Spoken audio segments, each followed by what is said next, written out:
Alrighty, good morning, everybody. Baruch Hashem, buzzer beater over here. So we're going to go a little bit off topic for a moment because for the past couple of weeks we've been really talking about so much getting into the different psukim. I want to take a step back, right? Just for a moment. We say in Ashrei, yeah? Yikru'u v'emes, right? What's the full concept? Anyone? I don't want to misquote. Right? Yikru'u v'emes. Remember those words? You recognize them? Mm-hmm. Do you? Do you really? Karev Hashem l'chol kairav. Right? L'chol asher yikru'u v'emes. Closest Hashem to all who call upon Him, to all who call upon Him sincerely. What does that mean? Right? We're learning, we're going through the alukas, hopefully to try to connect to the words a little bit more. Yeah? Yeah? But what does it mean, L'chol asher yikru'u v'emes? All those who call upon Him sincerely. Like, what do you consider a sincere davening? This is actually an asher in this passage. But I want to take a step back, because what we're doing is trying to connect to the words, right? Trying to connect to the davening, and have an impactful davening, right? Both on our neshama and in our lives and for the things that we want to get through the davening. What does it mean, Yikru'u v'emes, to daven to Hashem sincerely, right? So on this pasuk, the Metzudas David writes, what does it mean? It means shiyu piv v'liboy shavim, that your mouth and your heart are equal. They're the same. V'lo yachish halev ma'amar piv, and what you're thinking in your heart does not. You should know this word, right? It's from Marcus. Yachish, that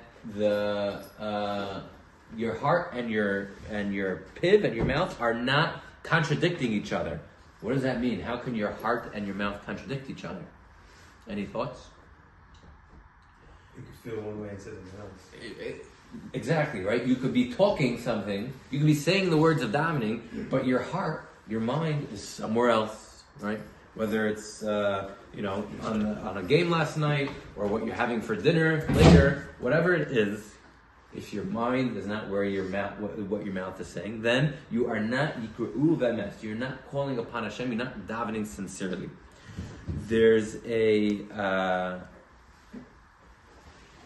achron called the Alolus Ephraim. He gives an example, right? Imagine Donald Trump, or pick your favorite leader, right? Maybe it's Maduro, who knows? Your favorite leader decides, I'm coming to your house for a visit, right? And what do? All of a sudden, right, you go over to your wife and you say, make sure you put on your nice clothes.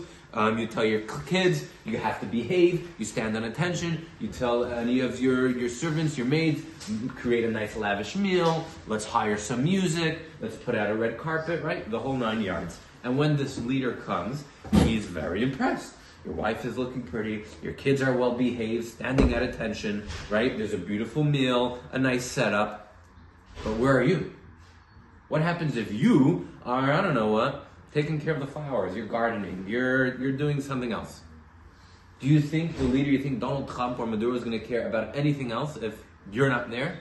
He came to visit you, right? That's the same thing what's going on in Tefillah, right? Our mouths, you could say, are our wives. Our feet are our kids, standing at attention. The servants, they're bowing down, right? By maidim, all the proper things, you're doing the works. You're putting on the tefillin, you're wearing the talis, whatever you have. But if your concentration is not there, the real balabayas, right, of your head, of your body, are not there, you're off doing something else, that's not what we call kavanah, that's not what we call paying attention. And he writes something pretty drastic. He writes, "Hine bli safek gedol Hashem aseh." Like it's a big problem, right? It's a big sin, right? Imagine you go to a nice fine dining restaurant, right? And you have a waiter, yeah? And a good waiter comes and says, "Oh, hello, my name is Jim. Here are the specials. I like your jacket, sir." Right? You want a waiter that's involved in your meal, of course, not overboard. But right, when you get a waiter that's like doesn't even look you in the eye, Mayor, right? Doesn't even look you in the eye. Just rattles off, okay, yeah, the specials is a new burger we have. What do you want, right? You're not giving him a tip, right? It's a little bit disrespectful. Like, you're here to do a service. You're not giving me the proper attention? Disrespectful. Or even just like, you're talking to a buddy, talking to a friend, and sometimes like you're trying to tell him something a little bit important or a good joke, and it's obvious his mind is just somewhere else. It hurts. We've all been there before.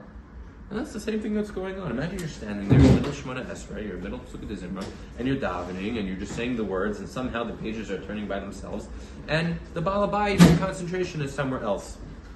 That's not what we call having kavanah. That's not what we call yikru'u ve'emes. Your mind is elsewhere. So what can we actually do, right, to help us kind of refocus ourselves? It's really, really simple, actually, right? I've said it a couple times before, right? But the basic idea is that when you're standing in front of Hashem and Tefillah, right, and you're thinking about, you're davening for the raise or a promotion, or you're davening so you should hit no traffic, right? Or you want to make a beautiful trip, so you want to know exactly when to leave. You want to hit no traffic, whatever it is that you're davening for. Yet the entire time you're standing in Shemona Esrei, you're davening Sukkot Zimra, or wherever you're holding, you're thinking about what I should say, when I should leave, how I should do it, what who should I bring into the picture. When you're standing in front of the person who's deciding if you're going to get the raise, if you're going to get the promotion, if you're going to get stuck behind the garbage truck on the way out, or a school bus that has to drop every single kid off at their house as opposed to making one stop in the middle of the block.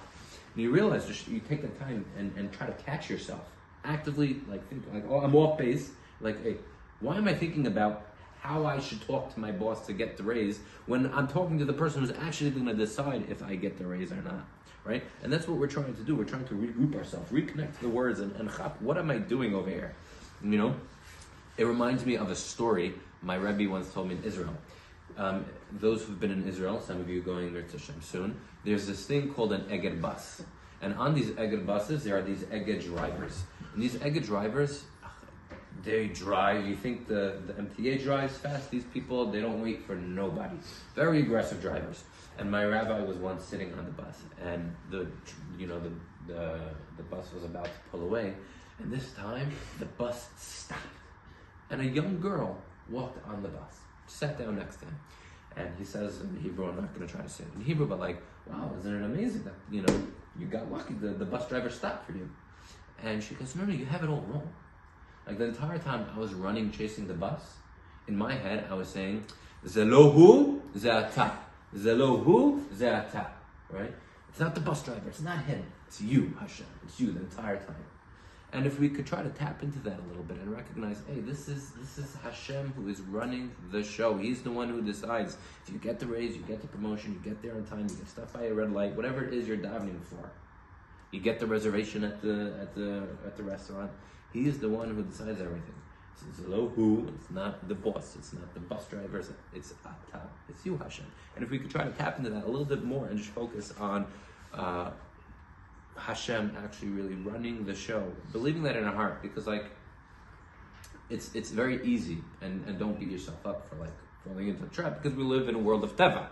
It's very normal to think this way. But we have to go beyond, as Rafiki, right? You know Rafiki?